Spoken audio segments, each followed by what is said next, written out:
Mark chapter 11. As they approached Jerusalem at Bethphage and Bethany, near the Mount of Olives, he sent 2 of his disciples and said to them, "Go into the village opposite you, and immediately as you enter it, you will find a colt tied there, on which no one yet has ever sat. Untie it and bring it here. If anyone says to you, 'Why are you doing this?' you say, 'The Lord has need of it,' and immediately he will send it back here." They went away and found a colt tied at the door outside in the street, and they untied it. Some of the bystanders were saying to them, "What are you doing, untying the colt?" They spoke to them just as Jesus had told them, and they gave them permission. They brought the colt to Jesus and put their coats on it, and he sat on it.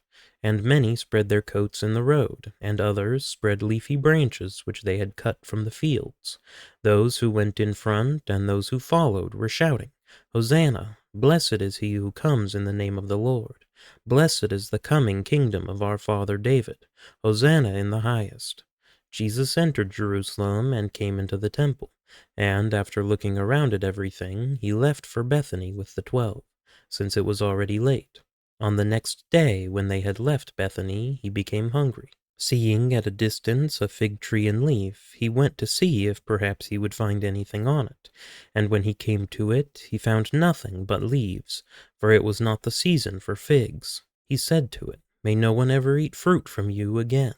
And his disciples were listening.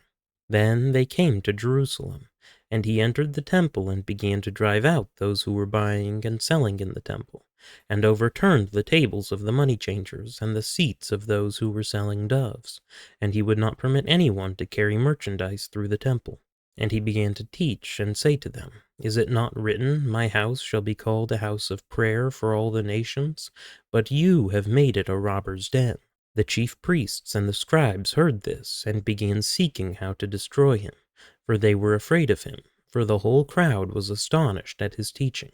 When evening came, they would go out of the city.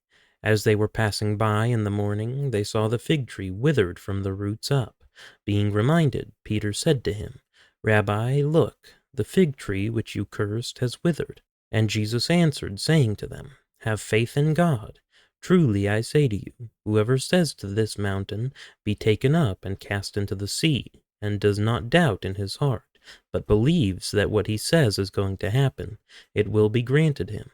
Therefore I say to you, all things for which you pray and ask, believe that you have received them, and they will be granted you.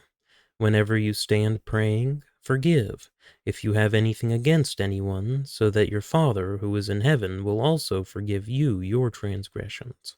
But if you do not forgive, neither will your Father who is in heaven forgive your transgressions." They came again to Jerusalem, and as he was walking in the temple, the chief priests and the scribes and the elders came to him, and began saying to him, "By what authority are you doing these things?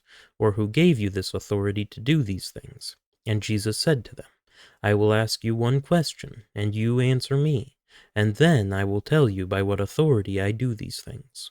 Was the baptism of John from heaven or from men? Answer me." They began reasoning among themselves, saying, "If we say, 'From heaven,' he will say, 'Then why did you not believe him?' But shall we say, 'From men?'"